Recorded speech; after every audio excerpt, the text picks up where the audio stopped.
Saludos, muy buen inicio de semana. En esta ocasión vamos a tratar un tema que, para seguir con el temario que hemos venido abordando en estas últimas semanas, está relacionado, por supuesto, con la administración pública federal en nuestro país. Y les decía que en esta ocasión vamos a abordar este tema que sigue en esta línea, la estructura paraestatal del Ejecutivo Federal.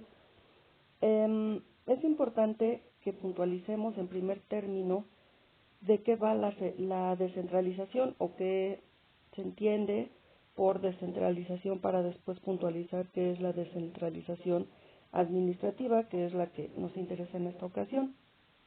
Y comenzaremos entonces puntualizando que la descentralización de las políticas públicas se puede abordar desde tres niveles que resultan análogos. Justamente el primero de ellos es la descentralización administrativa, que se refiere a un conjunto de reformas que transfieren la administración y provisión de servicios sociales desde niveles altos de gobierno a otros más bajos. Es decir, que se trata de una descentralización del gasto social en manos de un nivel superior de gobierno a niveles más cercanos a los destinatarios. Dentro de esta descentralización administrativa encontramos las transferencias de servicios sociales, como son los de educación, salud, programas alimentarios, programas de vivienda. Por su parte, la descentralización fiscal lo entendemos como un conjunto de medidas que buscan aumentar los recursos fiscales disponibles en los niveles subnacionales de gobierno.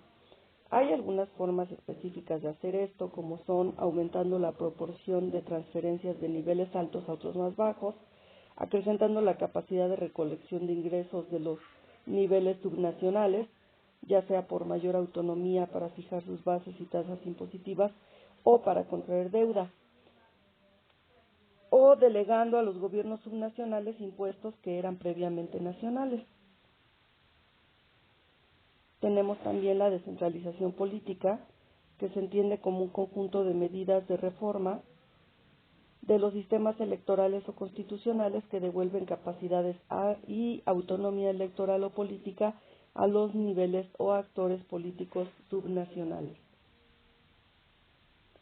Entonces vamos a entender la descentralización como un proceso que se conforma por un conjunto de políticas públicas que transfieren recursos, responsabilidades o autoridad del nivel nacional o nivel superior de gobierno hacia los niveles subnacionales o inferiores de gobierno. Es importante distinguir la descentralización de la desconcentración de funciones. En la desconcentración de funciones, los niveles subnacionales solamente son ejecutores de las decisiones que se siguen tomando en el nivel central. Este último concepto no fue tan delimitado en América Latina porque algunas políticas que en un principio habían sido pensadas para ser descentralizadas terminaron siendo desconcentradas, funcionalmente hablando, es decir, que seguían dependiendo del gobierno centralizado. Entonces, en ese caso, no hay desconcentración. En un proceso de descentralización, las relaciones intergubernamentales se ubican en algún punto que va de una situación de autonomía absoluta del gobierno central respecto de los niveles subnacionales de gobierno a otra de autonomía absoluta de los gobiernos subnacionales respecto del poder central. En México, la descentralización la entendemos como la acción de transferir autoridad y capacidad de decisión en organismos del sector público con personalidad jurídica y patrimonios propios, así como autonomía orgánica y técnica. Estos son los que conocemos como organismos descentralizados.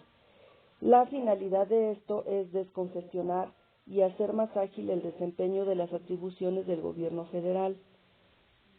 También se considera descentralización administrativa las acciones por el Poder Ejecutivo Federal que realiza para transferir funciones y entidades de incumbencia federal a los gobiernos locales, a fin de que sean ejercidas y operadas acorde con sus necesidades particulares.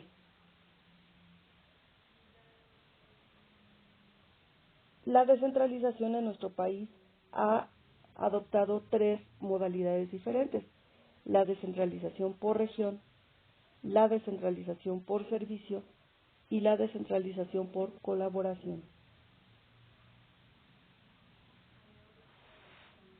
Como ya aclarábamos hace un momento, se ha confundido la descentralización con la desconcentración. Por eso es necesario que resaltemos las diferencias que tienen. La descentralización consiste en sacar de la centralización funciones y actividades que se le asignan a un ente, mientras que la desconcentración consiste en evitar la concentración de facultades en un órgano central sin que el nuevo órgano salga de la organización centralizada. Esto quiere decir que el órgano desconcentrado sigue perteneciendo y sigue dependiendo de la organización centralizada, mientras que en una descentralización ya no pertenece a ese organismo concentrador. Es por eso que la descentralización implica crear organismos con personalidad jurídica distinta a la de la administración pública centralizada. Vamos a entenderlo entonces como un ente jurídico diferente. Esto sucede por necesidades técnicas, administrativas, financieras o jurídicas. El ente es creado para realizar actividades especiales que no es conveniente que realice la organización centralizada, cuya estructura impide la celeridad o la especialización en las funciones a su cargo. Por ello es necesario encargarlas a un ente diferente. Es entonces que la descentralización implica necesariamente los siguientes puntos: la creación de un ente a través de una ley o de un decreto legislativo o de un decreto ejecutivo, el otorgamiento de personalidad jurídica propia que sea diferente de la personalidad del Estado que es su creador, el otorgamiento de un patrimonio propio que, aunque originalmente pertenece al patrimonio del Estado, su manejo y su aplicación se realiza de acuerdo con los fines de esta persona. La realización de actividades estratégicas o prioritarias del Estado, ya sea la prestación de un servicio público o social o la obtención o aplicación de recursos para fines de asistencia y seguridad social. Y el control por parte de la administración pública centralizada a través de la integración de un sector a cargo de una dependencia. Por otra parte, las entidades paraestatales, de acuerdo con Ruiz-Massieu, encontramos que el Estado inicia la descentralización de sus funciones estableciendo entidades que no encuadran en la administración directa. Estas entidades que son descentralizadas son dotadas de personalidad jurídica y patrimonio propios y configuran la administración pública paraestatal. Entonces, mucha atención en esto. Una entidad paraestatal y una entidad descentralizada son la misma cosa. Estas denominaciones se acuñan para el mismo fenómeno administrativo. Los organismos descentralizados, las empresas de participación estatal y los fideicomisos públicos son modalidades de una organización descentralizada que tienen un margen autonómico de diferente extensión.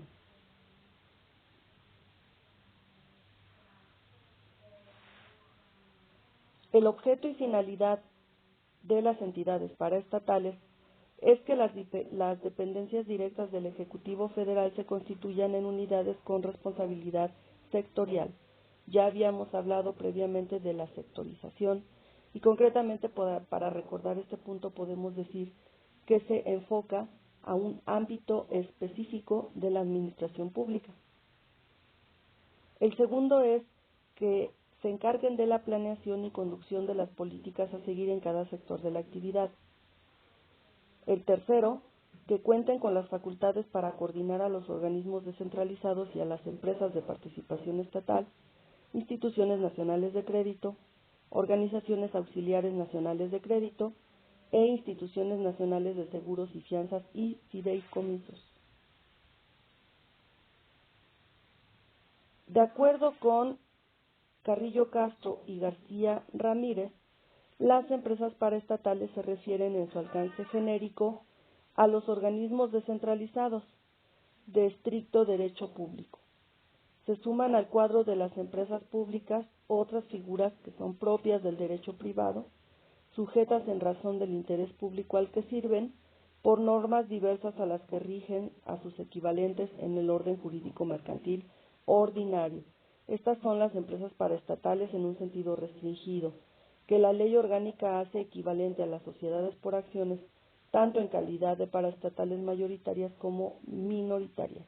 Es decir, las empresas en el mismo sentido de las empresas privadas, pero con una participación estatal.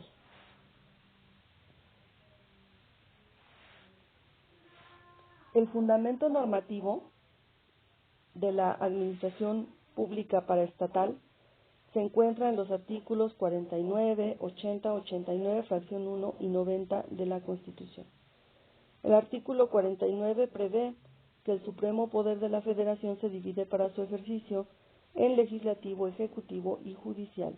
Ya habíamos comentado que estos tres poderes no se pueden reunir en una sola persona o corporación, ni se puede depositar el legislativo en un solo individuo.